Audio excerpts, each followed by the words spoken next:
मैं बे औलाद थी। शौहर अपनी बहन का बेटा अपने घर में ले आया क्योंकि वो यतीम था। शौहर बैरून मुल्क में रहते थे और मैं और नंद का बेटा अकेले घर में। एक दिन डॉक्टर ने कहा कि मैं हामला हूँ। मैंने अपने कमरे में कैमरा लगवा कर सो गई। सुबह उठकर कैमरे में देखा तो कदमों तले से ज़मीन निकल गई क्योंकि नंद के बेटे ने। शौहर बैरून मुल्क में नौकरी करते थे और मैं पाकिस्तान में अकेली रहती थी। मुझे तन्हाई का एहसास हरगिज़ ना होता। अगर मेरी औलाद होती तो मेरी शादी को 6 साल बीत गए थे, लेकिन मैं बे औलाद थी। इस बार कामरान बैरून मुल्क से लौट कर आए तो कुछ दिन बाद ही हमारे साथ एक ऐसा सानिया पेश आ गया जिसने हमारी सूझबूझ ही कम कर दी। मेरे मियाँ की एक ही बहन, उसका बस एक छोटा बेटा था जो 14 बरस का था। मेरे मियाँ की पाकिस्तान आमद का सुनकर वो हमसे मिलने अपने गांव से बाई रोड पिंडी आ रही थी कि अचानक उसकी गाड़ी हादसे का शिकार हो गई। ये खबर ऐसी थी कि हम पर क़यामत बनकर टूटी। जब हम लोग हॉस्पिटल पहुंचे, मेरी नंद और नंदोई वफात पा चुके थे और उनका बेटा जिंदा बच गया, लेकिन उसे चोटें आई थी। मेरे मियाँ के वालिदैन पहले ही वफात पा चुके थे, बस एक बहन ही थी और वो भी वफात पा चुकी थी। मेरे शौहर तो चुप से हो गए थे। बहुत बड़ा सदमा था जो हमें मिला था। मैं खुद बहुत रंजीदा थी। फिर रामेश भी गुमसुम सा हो चुका था। इस बेचारे के तो माँ बाप दोनों ही इससे हमेशा के लिए बिछड़ गए थे। मैं कभी इसे दिलासा देती तो कभी अपने शौहर को। 1 महीना हमारा इसी गम में गुजर चुका था। रमेश का हमारे अलावा और कोई ना था, इसलिए मेरे शौहर ने अपने भांजे का स्कूल का दाखिला पिंडी में ही करवा दिया। वो 9वीं जमात का तालिब इल्म था। मेरे शौहर 1 महीने बाद ही वापस प्रदेश लौट गए और मैं और रमेश अकेले ही घर पर होते थे। वो बहुत उदास रहता। मेरी कोशिश होती कि मैं उसे गम से बाहर निकालूं, लेकिन मैं जब भी उससे बात करती वो मुझे ठीक से जवाब नहीं देता। उसका रवैया मुझसे ना जाने क्यों उखड़ा उखड़ा सा रहता था। हालांकि मेरी कोशिश ये होती थी कि वो मुझसे बातें किया करे, मुझे अपनी माँ समझे। चलो उस बहाने मेरी ममता की भी कमी पूरी हो जाएगी। लेकिन रामेश तो मुझसे सीधे मुंह बात ही नहीं करता था। जब वो मुझसे खींचा खींचा रहता था तो मैंने भी इससे बात करनी छोड़ दी थी। एक बार मैं उसके कमरे में उससे खाने का पूछने गई तो वो फ़ोन पर किसी से बात कर रहा था। मुझे देखकर उसने फ़ौरन से फ़ोन बंद कर दिया। जब मैंने पूछा कि तुम किससे बात कर रहे थे तो कहने लगा अपने दोस्त से। यूं वो घबरा रहा था जैसे मैंने उसकी कोई चोरी पकड़ ली हो। मैंने कहा आकर खाना खा लो। वो ना जाने क्यों मुझसे अपना मोबाइल छुपा रहा था। मुझे उस पर कुछ शक सा होने लगा। मैं बिस्कुट में लग गई, लेकिन मुझे नहीं मालूम था कि मेरा ये इकदाम मुझे एक बहुत बड़ी मुसीबत में टाल देगा। रात को रामेश के कमरे में गई। वो सो रहा था। उसका मोबाइल ऑन करके देखा तो मेरी आंखें हैरत से फटी ही रह गई। वहाँ गैर अखलाकी किस्म की तस्वीरें और वीडियो थी जो शायद वो देखता था। मुझे ये जानकर बड़ा अफसोस सा हुआ। उस पर गुस्सा भी बहुत आया कि इसे शर्म नहीं आती ये सब देखते हुए। मैंने उसका मोबाइल लिया और अपने कमरे में रख लिया। अगले रोज़ रमेश खासा परेशान था, शायद अपना मोबाइल ढूंढ रहा था। शाम को मुझसे पूछने लगा आपने मेरा मोबाइल कहीं देखा है। ये सुनकर तो मैं उसे बुरी तरह डांट दिया। मैंने कहा तुम्हारा मोबाइल मेरे पास है और जिस किस्म की तुम वीडियो और तस्वीरें देखते हो भूल जाओ कि मैं तुम्हें तुम्हारा मोबाइल दूंगी। मेरे सख्त लहजे में वो गहरी भरी नज़रों से मुझे देखने लगा। मैंने उसे मज़ीद डांट दिया कि अगर तुम बाज नहीं आए तो मैं तुम्हारी शिकायत तुम्हारे मामू से लगा दूंगी।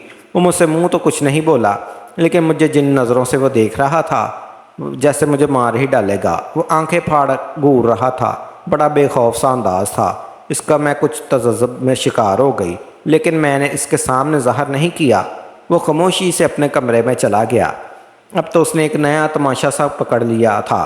रात के खाने के बाद वो घर से बाहर चला जाता और फिर रात को देर से घर आता। जब मैं वजह पूछती तो बिना जवाब दिए ही अपने कमरे से चला जाता। मुझे इसके इंतज़ार में देर तक जागना पड़ता था। बात यहीं तक महदूद नहीं थी, वो तो मुझे हद दर्जा परेशान करने लगा था। सुबह स्कूल जाते हुए अपना पूरा कमरा बिखेर के जाता। हर वक्त कोई ना कोई बिखेड़ा मेरे लिए डाले रखता था। मैं खाना बनाती तो वह हर खाने में नुक्स निकालता। कहता अजीब सा बना है, मुझे नहीं अच्छा लगता, मुझे कुछ और बना कर दें। मैं तो उसकी हरकतों से जिद होने लगी थी। मैं अगर कभी उसे बाज़ार जाने का कह भी देती कि सौदा सलवला दो तो साफ इनकार कर देता। मैं नहीं जाऊंगा। मैं तो रामश की हरकतों से तंग सी आ गई थी। अजीब लड़का था, ज़िद्दी और अड़ियल किस्म का। मेरी बात मानता तो दूर वो सुनता भी गवारा नहीं करता था। और एक बात की तो हद ही हो गई थी, मैं रात को नींद से जागी थी।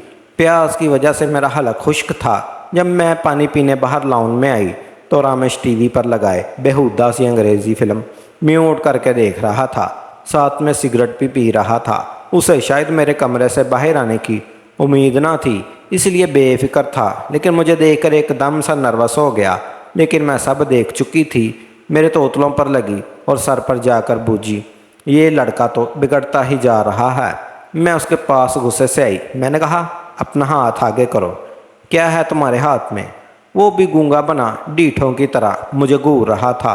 मैंने एक ज़ोरदार थप्पड़ उसके मुंह पर मार दिया और उसके हाथ से सिगरेट छीनकर ज़मीन पर फेंक कर बुझा दी। फिर रिमोट से टीवी ऑफ किया। लेकिन मुझ पर तो हैरत का पहाड़ टूट पड़ा जब रामेश ने मुझे दोनों बाजुओं से पकड़ लिया और गुस्से से सुरख हुई आंखों से बोला, आइंदा अगर मुझ पर हाथ उठाया तो मैं बहुत बुरा पेश आऊँगा तुम्हारे साथ। मैं तो रामेश को देखकर हैरत के समुंदर में गोताजन हो गई थी। इस कदर बदतमीज़ लड़का था। वो मुझे बड़े गुस्से से ये बोलकर अपने कमरे में चला गया। मैं इस कदर गुस्से में थी कि ज़ब्त करने से मेरे आंसू बहने लगे। मैं तो उसे बेटा समझकर उसके सारे काम कर रही थी। उसे किसी चीज़ की कमी नहीं होने देती थी। पिंडी के सबसे अच्छे स्कूल में उसे दाखिल भी करवाया था। उसकी हर फरमाइश पूरी कर रही थी। लेकिन उस लड़के की तो अकड़ ही ख़त्म नहीं हो रही थी। मैंने अपने कमरे में आकर कामरान से फ़ोन पर बात की। मैंने रामेश की सारी हरकतें बदतमीज़ियाँ उसे बता दी। वो कहने लगा, तुम मेरी कल इससे बात करवा देना। मैंने कहा, अगर रामेश ने यही रवैया रखना है तो इसका इंतज़ाम कहीं और करवा दें। कामरान ने कहा कि वो खुद उसे समझाएंगे और मुझ पर भी गुस्सा करने लगे। क्या मैं दोबारा ये बात सोचूं भी नहीं कि वो रामेश को कभी अलग करेंगे। मैंने सोचा कि अपना भांजा तो कामरान इसी का साथ देंगे। मैंने कहा, आप इसे समझाएंगे वो दोबारा मुझसे बदतमीज़ी ना करे। अगले रोज़ मैंने कामरान को फ़ोन किया और रामेश के कमरे में आ गई। वो बेड पर ही बैठा हुआ था। मुझे गुस्से से घूरने लगा। मैंने फ़ोन उसके हाथ में दे दिया और कहा कि करो अपने मामू से बात। ये कहकर मैं उसके कमरे से बाहर आ गई। किचन में जाकर खाना बनाने लगी। 15-20 मिनट के बाद वो किचन में आया। मेरा फ़ोन मेरे सामने शेल्फ पर रख दिया। उसकी आंखें अब भी लाल थी, नाक भी लाल थी, आंखों में नमी भी थी। ऐसा लग रहा था कि खूब रोया हो। मैंने दिल में सोचा कि रो धो कर इसने कामरान से मेरी ही बुराइयां की होंगी। कामरान को भी अब यही सच्चा लगा होगा। लेकिन मुझे हैरत उस वक़्त हुई जब वो धीमे से लहजे में बोला, ममानी मुझे माफ़ कर दें, आइंदा आपके साथ बदतमीज़ी नहीं करूँगा, आई एम सॉरी। ये कहकर वो किचन से बाहर निकल गया। कुछ देर तो मैं उसे हैरत तजस्सुस से देखने लगी तो अपने कामों पर यकीन नहीं आ रहा था। रामेश मुझसे एक्सक्यूज़ कर रहा था। मैंने खाना बनाकर टेबल पर रख दिया। रामेश ने बड़ी तमीज़ से खाना खाया और खाना खाने के बाद बर्तन किचन में लेकर खुद धोने लगा। मैं तो परेशान सी हो गई। ऐसा भी कामरान ने उसे क्या कह दिया कि वो तो एकदम तीर की तरह सीधा हो गया। दूसरी हैरत का झटका तो मुझे इस वक्त लगा जब शाम के वक्त वो मुझसे पूछने लगा कि मैं बाज़ार जा रहा हूँ, कुछ मंगवाना है तो मुझे बता दें। मुझे खुशगवारी सी हैरत हुई कि अच्छा है जो वो सुधर गया। मैंने रात को उसकी पसंद की बिरयानी बनाई ताकि उसका मूड भी ठीक हो जाए। मुझे कौन सा उससे कोई अदावत थी। मैं तो बस ये चाहती थी कि वह उल्टे सीधे नशे और गलत कारी का शिकार ना हो। अगर उसे किसी सब्जेक्ट में मुश्किल होती तो मुझसे पूछ भी लेता था। मेरा रवैया भी उसके साथ बेहतर होता चला गया। सब कुछ ठीक चल रहा था कि जब वो रात को मेरे लिए एक जूस लेकर आया। कहने लगा, ये मैं आपके लिए लाया हूँ, अब पिएंगी तो मुझे अच्छा लगेगा। मैंने भी कुछ नहीं कहा और वो जूस पी लिया। चूँकि वो जूस मैंने सोने से कुछ देर पहले ही पिया था, इसलिए मैं लेट कर सो गई। सुबह जब मेरी आँख खुली तो 9 बज रहे थे। मुझे खुद पर हैरत हुई, मैं कैसे इतनी देर सो गई। फिर मुझे ख्याल आया कि रामेश तो अब तक स्कूल के लिए ही जागता जब तक मैं उसे ना उठा दूँ। इसलिए मैं उसे के कमरे में चली गई। लेकिन वो कमरे में नहीं था। उसका स्कूल बैग भी वहाँ मौजूद नहीं था। कमरे के बिखरे हुलिये से लग रहा था कि वो स्कूल जा चुका है। मैंने शुक्र किया कि चलो ये लड़का कुछ तो ज़िम्मेदार हुआ। लेकिन आज जब वो स्कूल से वापस आया तो बड़े खुशगवार मूड में था। खाने के दौरान मुझसे बातें भी करने लगा। ना जाने क्यों वो मुझे देख देख कर मुस्कुरा रहा था। जब मैंने उससे वजह पूछी तो कहने लगा, आज आप बहुत अच्छी लग रही हैं। मुझे उसकी बात सुनकर कुछ हैरत सी हुई। آج تک تو اس نے کبھی میری یوں تعریف نہیں کی تھی۔ میں نے کہا خیر تو ہے، میں تمہیں کیوں اچھی لگنے لگی ہوں؟ تمہیں تو مجھ سے بہت بہت اعتراضات ہوتے تھے۔ میری بات سن کر وہ ہنسنے لگا، کہنے لگا بس ایسے ہی تب آپ اچھی نہیں لگتی تھی، لیکن اب بہت زیادہ اچھی لگنے لگی ہیں۔ میں نے بات مذاق میں ڈال دی تھی، لیکن اب نہ جانے کیوں مجھے رامش کی نظریں کچھ چبھنے لگی تھی۔ نہ جانے اسے کیا ہو گیا تھا، وہ مجھے ٹکٹکی باندھے دیکھنے لگا تھا۔ میں پہلے تو اس کی نظروں کو نظر انداز کرتی رہی، کیونکہ اب وہ پہلے کی طرح مجھ سے بدتمیزی نہیں کرتا تھا۔ بظاہر تو اس کا رویہ میرے ساتھ بالکل ٹھیک تھا، لیکن اب اس کی نظریں میرے پورے وجود پر سفر کرتی تھی۔ میں اب اس سے کترانے لگی تھی۔ وہ 14 سال کا تھا، لیکن اس کی نظروں کی تیزی کسی بے باک مرد جیسی ہوتی جا رہی تھی۔ ایک بار ہم رات کا ڈنر کر رہے تھے، جب وہ کھانا کھاتے ہوئے مسلسل مجھے دیکھ رہا تھا، پھر مجھ سے کہنے لگا کامران ماموں کو آپ مس تو بہت کرتی ہوں گی۔ میں نے کہا ہاں، وہ تو مجھے بہت یاد آتے ہیں۔ پھر وہ مجھے کہنے لگا ظاہر سی بات ہے، شوہر کے بغیر 1 سال گزارنا بڑا مشکل سا امر ہے، کہاں آپ سے گزارتا ہوگا۔ یہ سن کر تو میں چونک سی گئی۔ اس نے عجیب قسم کی بات کی تھی۔ میں نے اس کی بات کا کوئی جواب نہیں دیا۔ پھر مجھے کہنے لگا آپ کے بال بہت لمبے اور خوبصورت ہیں۔ اس کی تعریف مجھے کچھ بری سی لگی تھی۔ میں نے اسے فوراً سے ٹوک دیا۔ میں نے کہا چپ چاپ کھانا کھاؤ، بے فضول مت بولا کرو۔ وہ ہنستے ہوئے مجھے دیکھنے لگا۔ ایک بار میں کچن میں شام کی چائے بنا رہی تھی، اس نے عقب سے میرے گلے میں باہیں ڈال دی۔ میں تو اچنبے میں آ گئی۔ میں نے اسے پلٹ کر دیکھا تو وہ مسکرا رہا تھا۔ کہنے لگا آپ نے ڈرا دیا، پھر ہنسنے لگا۔ میں نے کہا یہ کیا بدتمیزی تھی؟ کہنے لگا یہ بدتمیزی نہیں، مجھے آپ پر پیار آ رہا تھا، آخر آپ میری ممانی ہیں، اس لیے میں نے کہا تم ذرا مجھ سے فاصلے پر ہی رہا کرو۔ نہ جانے کیوں میں اس کی نظروں سے بدحواس سی ہونے لگی تھی۔ کہنے لگا آپ کے لیے چاکلیٹ لایا ہوں۔ پھر اس نے جیب سے ایک چاکلیٹ نکال کر مجھے خود اپنے ہاتھوں سے کھلائی۔ وہ چاکلیٹ بڑی بدمزاج سی تھی، چونکہ وہ میرے منہ میں ڈال چکا تھا، اس لیے مجھے کھانی پڑی۔ لیکن اسے کھاتے ہی آدھے گھنٹے بعد میرا سر چکر آنے لگا۔ میں اپنے کمرے میں چلی گئی۔ میرے سر کے چکر شدید ہونے لگے۔ میں وہیں لیٹ کر سو گئی۔ لیکن صبح جب میری آنکھ کھلی تو میرے ہوش ہی اڑ کر رامش میرے برابر میں سو رہا تھا۔ وہ یہاں کیوں آیا تھا اور میرے ساتھ کیوں سویا؟ کیوں میں تو بری طرح سے پریشان تھی۔ میں نے اسے جگایا تو وہ ہڑبڑا کر اٹھ بیٹھا۔ میں نے کہا تم میرے کمرے میں کیا کر رہے تھے؟ تو وہ بہت مطمئن سا کہنے لگا مجھے اپنے کمرے میں خوف محسوس ہو رہا تھا، اس لیے میں یہاں آ کر سو گیا۔ میں اس کی بات سن کر آنکھ بگولا ہو گئی۔ میں نے کہا تم ہوتے کون ہو میرے پاس لیٹ کر سونے والے؟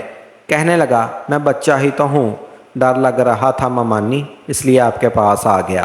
وہ چہرے پر معصومیت سجائے بولا۔ میں اسے کیا جواب دیتی؟ 1 ماہ بعد میری طبیعت بہت خراب سی ہونے لگی۔ میں جب ڈاکٹر کے پاس گئی تو جو خبر اس نے مجھے سنائی، میں تو چکرا کر رہ گئی۔ میں پریگننٹ تھی۔ یہ سن کر میرے ہوش و حواس گم ہو گئے تھے۔ میں رونے لگی تھی۔ مجھے 100% یقین تھا یہ سب رامش نے ہی کیا ہے، کیونکہ وہی مجھے کچھ ایسی چیزیں کھلاتا تھا جس کے بعد میں سو جاتی تھی۔ میرا جی چاہا کہ میں رامش کو جان سے مار ڈالوں۔ یہ کیا کیا تھا اس نے میرے ساتھ، میں ضبط نہیں کر پا رہی تھی۔ کلینک سے باہر نکل کر میں اپنے گرتے ہوئے آنسو کو روک نہیں پائی تھی۔ مجھے لگا کسی نے مجھے اندھیری کھائی میں پھینک دیا ہے۔ مجھے اس کی باتیں یاد آنے لگی کہ ممانی آپ مجھے اچھی لگنے لگی ہیں، مجھے آپ کے بال بہت پسند ہیں۔ میرے ذہن میں سب آنے لگا کہ جب بھی وہ مجھے جوس پلاتا تھا یا بازار سے کوئی چیز لا کر دیتا تھا تو مجھے کچھ دیر بعد ہی نیند آنے لگتی تھی، اور جب میں صبح اٹھتی تو میرے بال کھلے ہوتے۔ لیکن اس وقت تو میں نے کبھی غور ہی نہیں کیا تھا۔ مجھے گھر کے کاموں میں جلدی جو ہوتی تھی، شاید وہ مجھے نشہ آور دوا ڈال کر دیتا تھا، تبھی میں اپنے حواس میں نہیں ہوتی تھی۔ مجھے اس کے زمانی جملے یاد آنے لگے جو وہ مجھ سے وقتاً فوقتاً بولتا رہتا تھا کہ آپ تو ماموں کو بہت مس کرتی ہیں، مجھے آپ سے محبت ہے، آپ مجھے اچھی لگنے لگی ہیں، وغیرہ وغیرہ۔ اس وقت شدید اذیت میں مبتلا تھی۔ اسے ذرا شرم نہ آئی ایسا گھٹیا کھیل کھیلتے ہوئے۔ میں روتے ہوئے گھر پہنچی، لیکن جب دروازہ کھولا تو میں بری طرح سے حواس باختہ سی ہو گئی تھی۔ میرے سامنے کامران کھڑا مسکرا رہا تھا۔ کہنے لگا کیسا لگا میرا سرپرائز؟ میں کیا جواب دیتی؟ میری تو ساری دنیا ہی اجڑ چکی تھی، اور اسے برباد کرنے والا بھی میرے شوہر کا سگا بھانجا تھا۔ میں اندر آتے ہی کامران کے ساتھ لگ کر رونے لگی۔ وہ سمجھے کہ شاید میں انہیں اچانک دیکھ کر دل برداشتہ سی ہو گئی ہوں، لیکن میں تو اپنی بربادی پر آنسو بہا رہی تھی۔ وہ مجھے دلاسا دینے لگے، بس ممانی کچھ تو شرم کریں، آپ اکیلی تھوڑی ہیں، میں بھی تو یہیں موجود ہوں، میرا ہی کچھ لحاظ کر لیں۔ میں کامران کے ساتھ لگی سسک رہی تھی جب میرے کاموں میں رمیش کی شوخ آواز پڑی۔ میں نے برجاختہ پلٹ کر دیکھا تو ہنس رہا تھا۔ میرا جی تو چاہا کہ اس کے منہ نوچ لوں، اس کا گلا دبا کر اسے جان سے ہی مار ڈالوں۔ اگر کامران آج واپس نہ آتے تو میں اسے سچ مچ مار ہی ڈالتی۔ اس کمینے نے کیا گھٹیا پن کا مظاہرہ کیا تھا میرے ساتھ۔ میں بہت بڑے ضبط سے گزر رہی تھی۔ رات کو جب کامران سو گئے تو میں اپنے کمرے سے باہر نکل کر رمیش کے کمرے میں آ گئی۔ وہ اب بھی موبائل دیکھ رہا تھا اور اسے دیکھنے میں اتنا گم تھا کہ ارد گرد سے بالکل غافل تھا۔ میں اس کے پاس پہنچی، اب بھی وہ ویسے ہی بیہودہ ویڈیو دیکھ رہا تھا۔ میں نے اس کے ہاتھ سے موبائل چھین لیا اور کہا، تم کس قدر گھٹیا انسان ہو۔ وہ مکار شخص یہ کہنے لگا، میں نے کیا کیا ہے؟ میں نے کہا، تم نے جو میرے ساتھ کیا ہے وہ تم اچھی طرح سے جانتے ہو۔ میں نے اپنی رپورٹ اس کے منہ پر ماری۔ اس نے وہ رپورٹ پڑھی تو مسکرا کر کہنے لگا، یہ تھپڑ کا جواب ہے جو آپ نے میرے منہ پر مارا تھا۔ آپ نے کیسے سوچ لیا کہ میں آپ کے ہاتھ سے تھپڑ کھاؤں گا؟ آپ ہوتی کون تھی مجھ پر ہاتھ اٹھانے والی؟ میں نے کہا، میں نے تو تمہارا بھلا سوچا تھا تاکہ تم برائی سے بچ جاؤ۔ وہ کہنے لگا، مجھے آپ شروع سے ہی اچھی لگتی تھی، لیکن جب ماموں یہاں سے چلے گئے تو میرا دل بس آپ کے قریب آنے کے لیے اکساتا رہا، لیکن میں پھر بھی آپ سے دور رہنے کی کوشش کر رہا تھا۔ لیکن آپ ہر وقت مجھے جب ڈانٹتی رہتی تھی، مجھے جب باپ پر غصہ آنے لگتا تھا تو آپ مجھے بالکل بچوں کی طرح سے ٹریٹ کرتی تھی، اور یہ بات مجھے اچھی نہیں لگتی تھی کیونکہ میں بچہ نہیں تھا۔ اس لیے جب آپ نے مجھے تھپڑ مارا تو مجھ سے یہ برداشت نہیں ہوا۔ اس کے بعد آپ نے ماموں سے میری شکایت لگائی، مجھ سے یہ بھی برداشت نہیں ہوئی۔ اس لیے آپ کے ساتھ میں نے یہ ڈرامہ رچایا اور آپ کو بہانے سے وہ نشے کا جوس پلا دیا۔ میرا ارادہ آپ کے ساتھ بس ایک بار گناہ کرنے کا تھا، لیکن مجھے روز اس چیز کی خواہش ہونے لگی۔ میری نظریں آپ پر بدلنے لگی۔ اس کی باتیں مجھے اذیت میں مبتلا کر رہی تھی۔ اس سے پہلے کہ میں اسے کوئی جواب دیتی، رمیش کے کمرے کا دروازہ کھلا۔ سامنے کامران غصے سے بھرے کھڑے تھے۔ انہیں دیکھ کر تو ہم دونوں کی ہی جان نکل گئی تھی۔ کامران غصے سے اندر داخل ہوئے اور رمیش کو مارنے لگے۔ میں پہلے سے ہی رو رہی تھی۔ کامران نے رمیش کو بے تحاشا مارا۔ میں خوف زیادہ تھی کہ کہیں وہ مجھ پر بھی ہاتھ نہ اٹھا لے۔ وہ مجھے غصے سے بولے کہ تم اپنے کمرے میں جاؤ۔ میں وہاں سے باہر نکل گئی۔ رات بھر کامران میرے پاس نہیں آئے۔ میں روتے روتے سو گئی۔ صبح جب میری آنکھ کھلی تو کامران رمیش کا سامان باندھے اسے باہر لے گئے، پھر شام کو واپس لوٹے۔ مجھے کہنے لگے، میں نے رمیش کو ہاسٹل میں داخل کروا دیا ہے، مجھے معاف کر دو، مجھے نہیں معلوم تھا میرا سگا بھانجا تمہارے ساتھ ایسا بھی کر سکتا ہے۔ میں رونے لگی۔ چند دن بعد ہی کامران نے میرا ابورشن کروا دیا تھا۔ مجھ سے بہت معافی مانگی۔ اس کے بعد وہ مجھے چھوڑ کر پردیس نہیں گئے۔ کہنے لگے، اب میں تمہیں چھوڑ کر کہیں نہیں جاؤں گا۔ میں نے دوبارہ کبھی رمیش کی شکل تک نہیں دیکھی۔ بہت وقت گزر چکا ہے، لیکن کامران میرا بہت خیال رکھتے ہیں۔ لیکن ان لمحوں کی اذیت آج بھی میں بڑی شدت کے ساتھ مجھے یاد آتی ہیں۔